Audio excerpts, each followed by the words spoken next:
کہ جس کے اوپر قاعدے اور ضابطے کے مطابق محنت کی جاتی ہے۔ تو ان بشر کو انسان بننے کے لیے خود اپنے اوپر محنت کرنی ہے، اور اسی کی طرف اشارہ کرتے ہوئے علامہ نے کہا تھا کہ فرشتوں سے بہتر ہے انسان بننا، مگر اس میں پڑتی ہے محنت زیادہ۔ آئیے ہم آج کی اس نشست کے اندر یہ دیکھتے ہیں کہ بشریت سے جو سفر شروع ہوتا ہے وہ کن کن مراحل سے گزر کر پایہ تکمیل تک پہنچتا ہے۔ چند مراحل ہیں، ان کو سٹیپ بائی سٹیپ ہم بیان کرنے والے ہیں۔ جب انسان اس بشری وجود کے اوپر محنت شروع کرتا ہے تو سب سے پہلا مرحلہ جو آتا ہے اسے ضبط نفس کا نام دیا گیا ہے۔ ضبط نفس، جس کو انگریزی کے اندر سیلف کنٹرول کہا جاتا ہے، یعنی انسان کا اپنی عادتوں پر، اپنے جذبات پر کنٹرول ہو جانا۔ انسان کے اندر طرح طرح کی خواہشات ہیں نا جو پیدا ہوتی رہتی ہیں، اچھی بھی ہوتی ہیں، بری بھی ہوتی ہیں۔ اگر انسان کا اپنے اوپر کنٹرول نہیں ہوگا تو انسان اپنی خواہشات کا غلام بن جاتا ہے، اور اس کے نتیجے میں بے شمار قسم کے نقصانات بھی اٹھاتا ہے، اور کئی موقعوں پر ذلت اور رسوائی کا بھی سامنا اسے کرنا پڑتا ہے جب وہ خواہشات آوارہ ہوتی ہیں۔ تو ضبط نفس جب آ جاتا ہے تو پھر انسان اپنی خواہشات کا غلام نہیں ہوتا بلکہ ان کا ماسٹر بن جاتا ہے، ان کا آقا بن جاتا ہے۔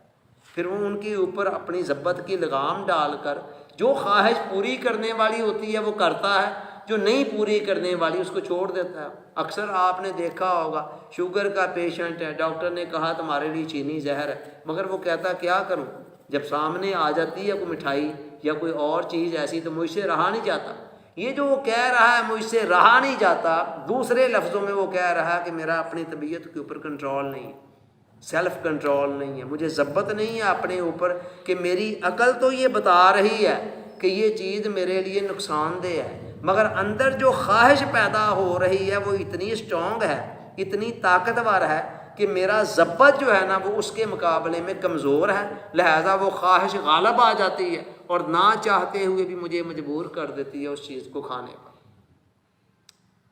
تو یہ پہلا مرحلہ ہے سیلف کنٹرول کا، ضبط نفس کا۔ اسی کو شریعت کی اصطلاح کے اندر تقویٰ کہا جاتا ہے، کہ وہ تقویٰ جب انسان کے اندر آتا ہے تو اس کے نتیجے میں اس کے قلب کے اندر ایک ایسی بصیرت پیدا ہو جاتی ہے جس کی روشنی کے اندر وہ چیزوں کو ان کی اصلی شکل کے اندر دیکھنے لگتا ہے، وہ حق اور باطل کے درمیان فرق کرنے کا ملکہ اس کے اندر پیدا ہو جاتا ہے۔ قرآن مجید نے اس کی طرف اشارہ کرتے ہوئے فرمایا یا ایھا الذین آمنوا ان تتقوا اللہ یجعل لکم فرقانا، اے ایمان والو اگر تم اللہ کا تقویٰ اختیار کر لو گے، اللہ کا خوف اپنے دل میں رکھتے ہوئے جن چیزوں سے اس نے منع کر رکھا ان سے باز آ جاؤ گے تو اللہ تمہیں فرقان عطا فرما دے گا۔ اور مفسرین نے کہا کہ فرقان ایک ایسا نور ہے کہ جو انسان کے اندر جب آ جاتا ہے تو اس کی روشنی کے اندر وہ حق اور باطل کے درمیان فرق کرنے لگتا ہے، چیزوں کے صحیح اور غلط ہونے کے درمیان، جائز ناجائز ہونے کے درمیان اس کے اندر فرق کرنے کا ملکہ اور صلاحیت پیدا ہو جاتی ہے۔ اور اسی نور کی طرف اشارہ کرتے حضور علیہ السلام نے فرمایا اتقوا فراست المومن فإنہ ینظر بنور اللہ، اے لوگو مرد مومن کی فراست سے ڈرا کرو اس لیے کہ وہ اللہ کے نور سے دیکھا کرتا ہے۔ تو یہ پہلا مرحلہ ہے بشریت کے سفر سے چل کر انسانیت کے مرتبے تک پہنچنے کا، کہ انسان کو اپنی طبیعت پر ضبط حاصل ہو جائے، اور اس کا طریقہ مجاہدہ ہے، ریاضت ہے۔ بزرگوں نے تو اس حوالے سے بڑے بڑے شدید قسم کے مجاہدے کیے، اس دور کے اندر طبیعتیں اس کی متحمل تو نہیں ہیں، بہرحال ہلکا پھلکا مجاہدہ بھی اس دور میں انسان اگر کر لے نا تو وہ اللہ کے فضل سے کافی حد تک اس سمت کے اندر بڑھ سکتا ہے۔ یہ پہلا مرحلہ جی۔ اس سے بات جب آگے چلتی ہے نا، یہ پہلا مرحلہ انسان سر کر دیتا ہے اللہ کی توفیق سے اور ثابت قدمی اور استقلال سے چلتے ہوئے، تو دوسرا مرحلہ جو آتا ہے اسے ضبط تخیل کا نام دیا گیا ہے، یعنی اپنے خیال پر ضبط حاصل کرنا۔ عادتوں پر ضبط حاصل کرنا آسان ہے، خیالوں کے اوپر، سوچ کے اوپر قوت متخیلہ جو ہے انسان کے اندر، جو طرح طرح کے خیالات پیدا کرتی ہے، جس کے نتیجے میں ہر لمحے ہماری توجہ ایک چیز سے دوسری چیز کی طرف، ایک نقطے سے دوسرے کی طرف منتقل ہوتی رہتی ہے، اور ذہن کے اندر ایک آوارگیاں اور انتشار اور پراگندگیاں چلتی رہتی ہیں جو ذہن کو کسی نقطے پر یکسو نہیں ہونے دیتی۔ اور ذہن کے کمالات کب آشکار ہوتے ہیں؟ جب ذہن ایک نقطے پر یکسو، یعنی دیر تک وہ ایک موضوع پر، ایک نقطے پر، ایک بات پر ٹھہر سکتا ہو۔ آپ نے اکثر دیکھا ہوگا نماز کی حالت میں مجھے اکثر لوگ آ کر کہتے ہیں کیا کریں جی، خیالات کو بڑا کنٹرول کرنے کی کوشش کرتے ہیں، بڑا ان کو ضبط میں لانے کی کوشش کرتے ہیں، مگر یہ ہے کہ بس وہ دھیان یکسو رہتا ہی نہیں ہے۔ وجہ کیا ہے؟ کہ خیال کے اوپر محنت ہی کوئی نہیں کی گئی ہے۔ محنت کرنے سے یہ سارے مراحل سر ہوتے ہیں نا۔ تو میں بتا رہا تھا کہ ذہن کے سارے کمالات جو ہے نا وہ اس وقت آشکار ہوتے ہیں، اوپن ہوتے ہیں۔ ولیم جیمز کہتا ہے کہ بڑے بڑے جینیس مائنڈ شخص جو ہے نا وہ بھی اپنی دماغی صلاحیتوں کا 10% سے زائد استعمال نہیں کر پاتے۔ 90% تک حصہ دماغی صلاحیتوں کا قدرت نے اتنا کچھ انسان کے اندر رکھا ہے کہ وہ بغیر استعمال کیے ہی رہ جاتا ہے۔ 10% حصہ جس کو انسان یوز کر رہا ہے نا، یہ اس کا نتیجہ ہے کہ وہ منوں اور ٹنوں وزنی لوہے کو فضاؤں میں اڑا رہا ہے، وہ پہاڑوں کے جگر کاٹ رہا ہے، بکھرے ہوئے سمندروں کا رخ موڑ رہا ہے، طوفانوں کے آگے بند باندھ رہا ہے۔ اور جو ایجادات آپ کو نظر آ رہی ہیں آپ کے ارد گرد دنیا کے اندر، وہ ساری کی ساری ایجادات اس 10% کو استعمال کرنے کا نتیجہ ہے۔ تو ذہن کے سارے کمالات اس وقت آشکار ہوتے ہیں، پروان چڑھتے ہیں، ظاہر ہوتے ہیں، نشو و نما پاتے ہیں جب یہ یکسوئی کی حالت میں آتا ہے۔ اس کی مثال میں اکثر دیا کرتا ہوں کہ آپ اگر دھوپ کے اندر جون اور جولائی کی سخت گرمی کے اندر دوپہر کے اندر کاغذ کا ایک ٹکڑا رکھ دیں نا سورج کے سامنے، تو سورج آگ برسا رہا ہے مگر گھنٹہ پڑا رہے تب بھی کاغذ کا ٹکڑا گرم تو ہو جائے گا اور کچھ نہیں ہوگا۔ لیکن آپ سورج اور اس کاغذ کے ٹکڑے کے دران میں ایک محدب عدسہ رکھ دیں نا، ایک شیشہ ہوتا ہے خاص قسم کا، اس کو رکھ دیں، اس کا یہ کام ہوتا ہے کہ ادھر سے جو شعاعیں آتی ہیں نا وہ اس سے گزر کر نا دوسری طرف جا کر ایک نقطے کے اوپر فوکس ہو جاتی ہیں، پیچھے سے بکھری ہوئی آتی ہیں، لیکن جب اس شیشے کے اندر سے گزرتی ہیں نا تو آگے جا کر وہ یکجا ہو جاتی ہیں ایک نقطے پر۔ 10 منٹ کے لیے کاغذ اور سورج کے درمیان میں اس عدسے کو رکھ دیں، 10 منٹ کے بعد کاغذ پر آگ لگ جائے گی۔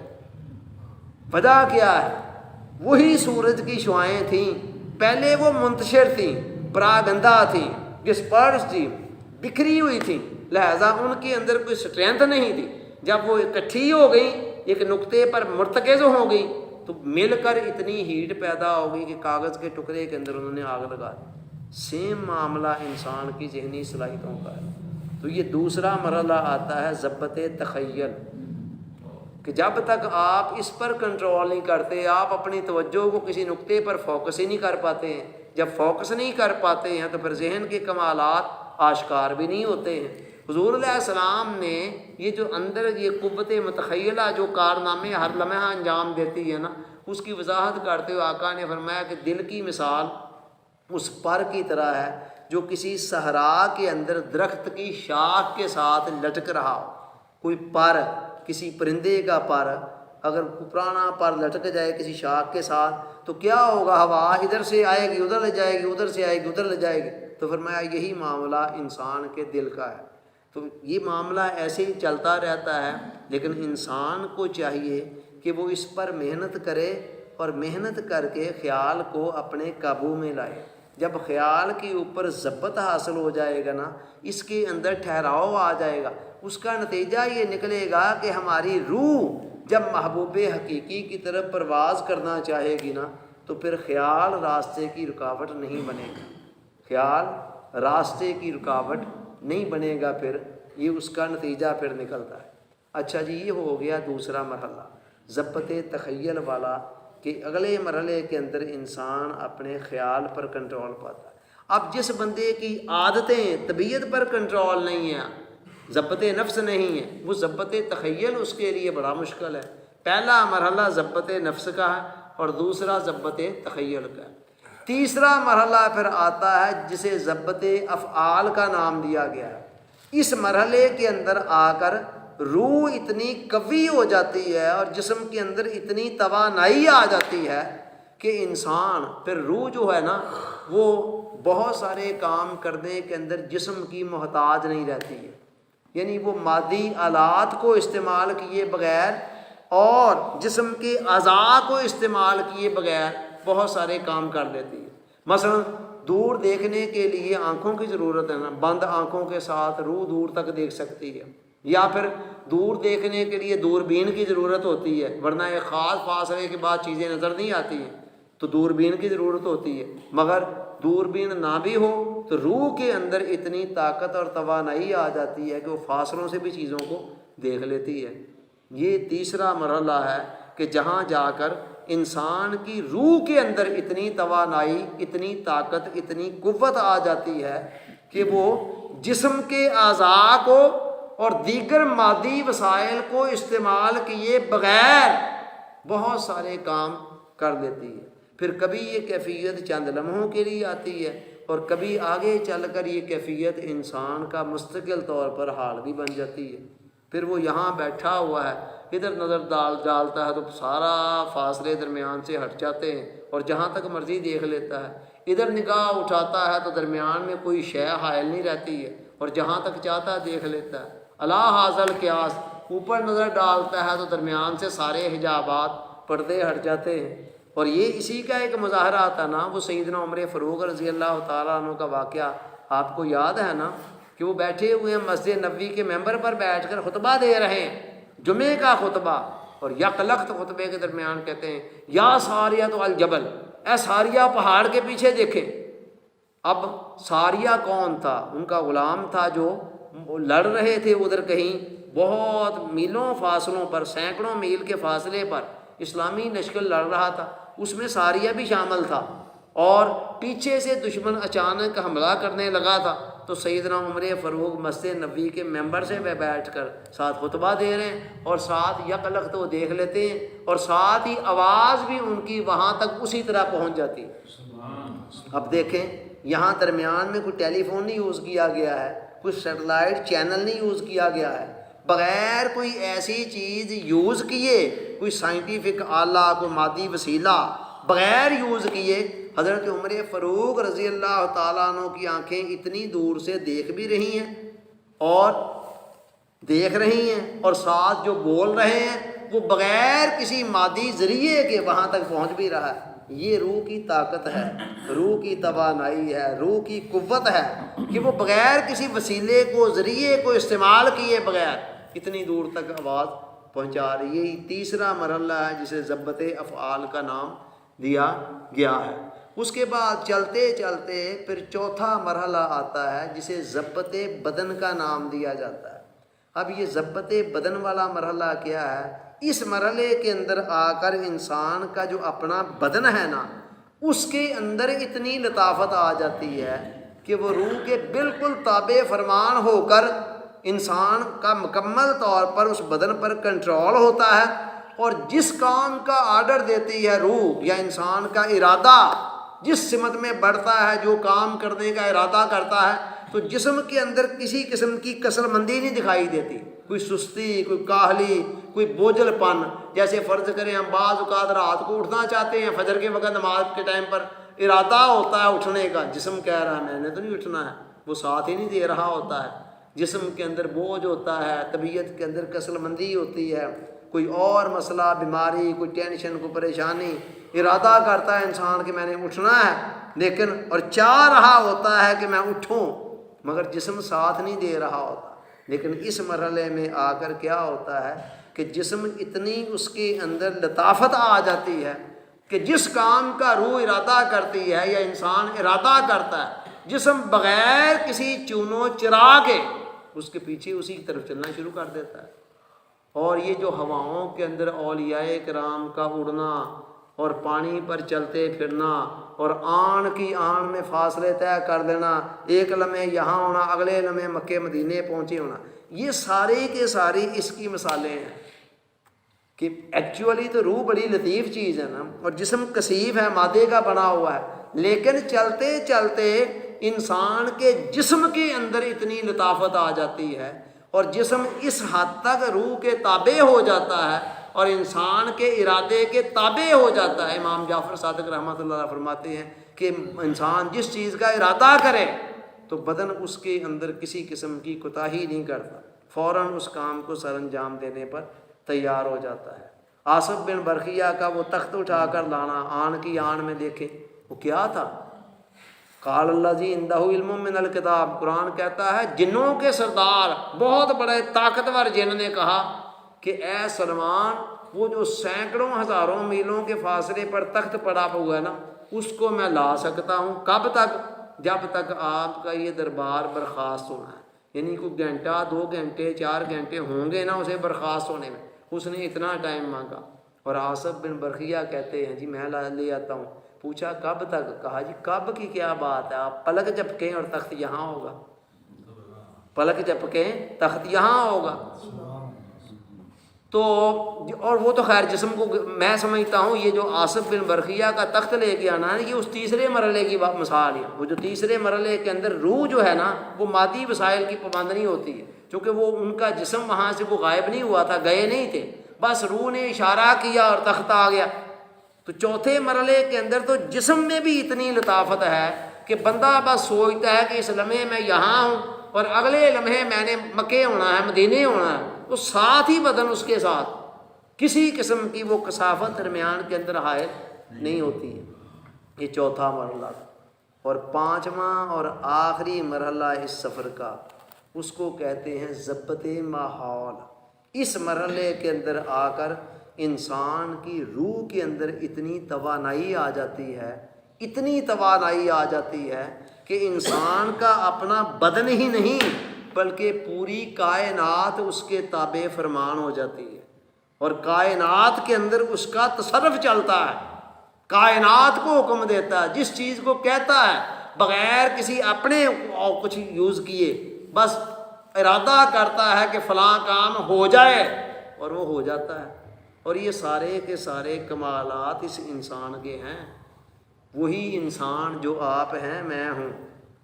یعنی وجود تو یہی ہے نا ہمارا، یہی بشر سے چل کر انسان تک جانا ہے نا، وہ تو ہمیں ملا ہوگا نا۔ گدھا چاہے کہ جی میں محنت کر کے اپنے آپ پر، واصف علی واصف فرماتے ہیں ترقی کے لیے مجاہدہ ضروری ہے، مگر مجاہدہ ایک گدھے کو گھوڑا نہیں بنا سکتا ہے، گدھے کو گھوڑا نہیں بنا سکتا ہے، یعنی اپنی حدود کے اندر رہ کر ہی ترقی کرنی ہوتی ہے جتنی بھی کسی نے کرنی ہوتی ہے۔ تو یہ انسانی وجود ہے، یہ وجود جو ہمارا میرا ہے، جو آپ کا یہ بشری وجود، اس کے اندر اتنی صلاحیتیں ہیں کہ یہ یہاں تک جا سکتا ہے۔ اور یہ پانچواں مرحلہ کیا بتا رہا ہوں کہ کائنات انسان کے تابع فرمان ہو جاتی ہے، کائنات کہتی ہے مالک مجھے حکم کر، کیا کہتا ہے تو میرے آقا بتا کیا حکم ہے۔ اور یہ ساری صلاحیتیں اللہ کی توفیق سے ملی ہوتی ہیں، مالک تو ساری کائنات کا اللہ ہی ہے، اللہ ہی خالق ہے، اسی نے اس کے تصرف میں اس کو دیا ہوتا ہے۔ جیسے اس نے کائنات کی کتنی چیزوں کو ہمارے تصرف میں دیا ہوا ہے، اونٹ کتنا بڑا جانور ہے، آپ یہ دیکھیں کہ 10 سال کے بچے کو اس کی نکیل پکڑا دے اور وہ شریف آدمی شرافت کے ساتھ چل پڑے گا اس کے پیچھے، حالانکہ وہ ایک ٹانگ مارے تو بچہ چاہے اگلے جہان پہنچ جائے، مگر نہیں،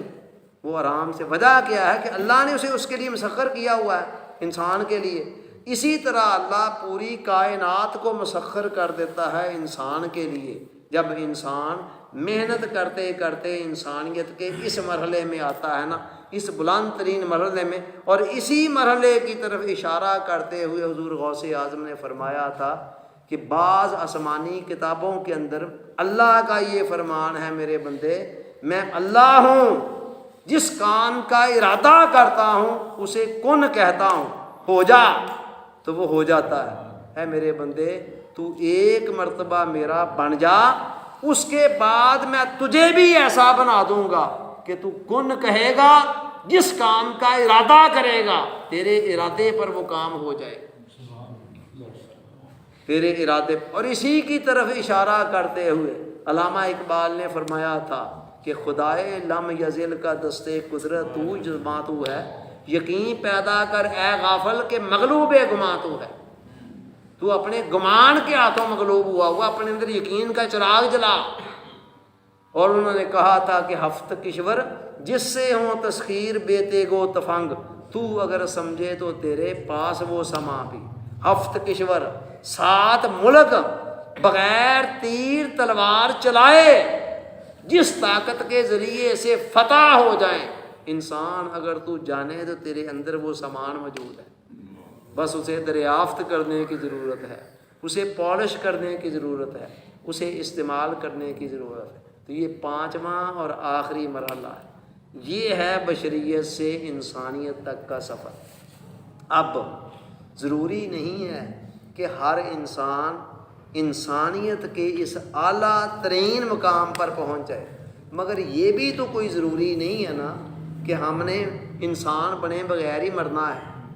بابا یہ بھی تو کوئی ضروری نہیں ہے۔ پھر اگر وہ ضروری نہیں ہے اور واقعی ہر بندہ نہیں پہنچ سکتا ہے، تو یہ بھی تو کوئی ضروری نہیں ہے کہ ہم نے انسان بنے بغیر بشریت کی سطح پر ہی مر جانا۔ Some thing is better than nothing, کچھ نہ ہونے سے کچھ نہ کچھ کرنا تو بہتر ہے۔ اللہ کا قانون ہے والذین جاہدوا فینا لنہدینہم سبلنا، جو لوگ ہماری بارگاہ کی طرف آنے کا ارادہ کر لیتے ہیں ہم ان کے لیے ایک نہیں بے شمار راستے، بے شمار دروازے کھول دیتے ہیں۔ لہذا اللہ کبھی کسی کی محنت کو رائے گا نہیں جانے دیتا۔ وہ کہتا ہے کہ لیس للانسان الا ما سعی، انسان کے لیے وہی کچھ ہے جس کی وہ سٹرگل کرتا ہے، جتنی سٹرگل کرتا ہے اتنا میرا مالک اس کو لازماً بدلا دیتا ہے۔ ہو ہی نہیں سکتا کہ کوئی محنت کرے اور اللہ اس کو محنت کے بدلے سے محروم رکھے۔ تو میں یہ بتا رہا تھا کہ انسان کوشش تو کرے، اللہ کے بھروسے پر چل پڑے، کہیں نہ کہیں پہنچ ہی جائے گا نا۔ 5ویں میں نہ صحیح، چوتھے میں صحیح، چوتھے میں نہ صحیح، تیسرے میں صحیح، تیسرے میں نہ صحیح، دوسرے میں صحیح، اور دوسرے میں نہ صحیح تو پہلے میں صحیح، پہلے کے اندر بھی چلا گیا تو بڑی غنیمت ہے۔ لیکن اگر وہ کسی بھی مرحلے میں نہ گیا اور بشریت کی سطح پر ہی مر گیا نا، تو یہ بڑا ظلم ہے پھر انسان کا اپنے ساتھ، کہ زندگی تو اس کو دی اس لیے گئی تھی کہ یہاں رہ کر اپنی پرسنالٹی کو ڈیولپ کرے، اپنے آپ کو پالش کرے، نکھارے، جو جوہر خالق کائنات نے اس کے اندر رکھے ہوئے ہیں ان کو دریافت کرے اور ان کو پروان چڑھائے اور ان کو بہترین طریقے سے استعمال میں لائے، اپنے فائدے کے لیے، پوری انسانیت کے فائدے کے لیے۔ اور انسان دنیا کے مال و دولت کے پیچھے ہی بھاگتا رہا اور اپنے جوہروں کو نہ دریافت کر سکا، نہ انہیں پالش کر سکا، نہ انہیں ڈیولپ کر سکا، نہ انہیں پروان چڑھا سکا، اور نہ انہیں کسی بڑے مقصد کی خاطر استعمال کر سکا۔ تو اس سے بڑی محرومی اور کیا ہو سکتی؟ بندے کو سوچنا تو چاہیے کہ جن صفاتوں کے پیچھے ہم بھاگ کر زندگی کو ضائع کر رہے ہیں، مال و دولت کی کثرت، بینک بیلنس، پراپرٹی وغیرہ وغیرہ، ساز و سامان، فیکٹریاں، کارخانے، ان سوغاتوں میں سے کون سی سوغات ہے جس نے ہمارے ساتھ جانا ہے؟ کوئی ایک شے بھی ہے جو کل کو ہمارے ساتھ جانی ہے؟ ساتھ تو اسی روح نے جانا تھا جس کی طرف سے ہم غافل ہیں۔ یاد رکھ لیں زندگی اتنی سستی نہیں ہے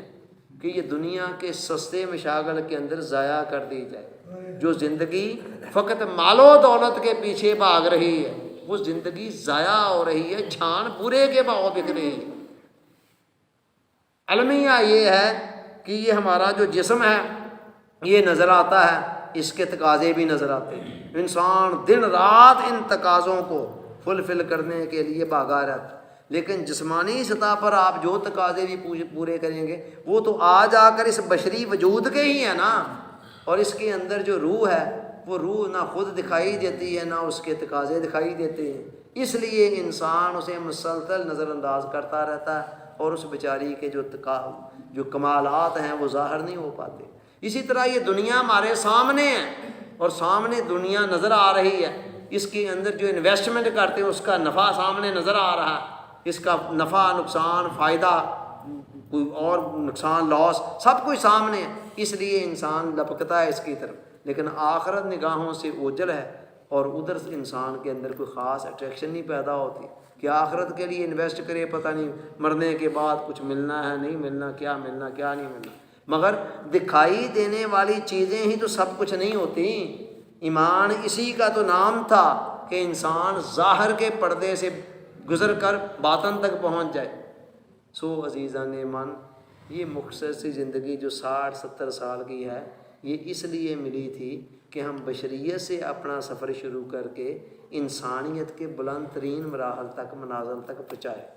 مالک کائنات نے سارا جوہر ہمارے اندر رکھا ہوا ہے، لیکن اس کے لیے محنت خود ہمیں ہی کرنی ہے۔ اللہ تعالیٰ مجھے بھی اور آپ کو بھی یہ ساری باتوں کو یاد رکھنے اور ان پر عمل پیرا ہونے کی توفیق عطا فرمائے۔ آمین ثم آمین۔ وما علینا الا البلاغ۔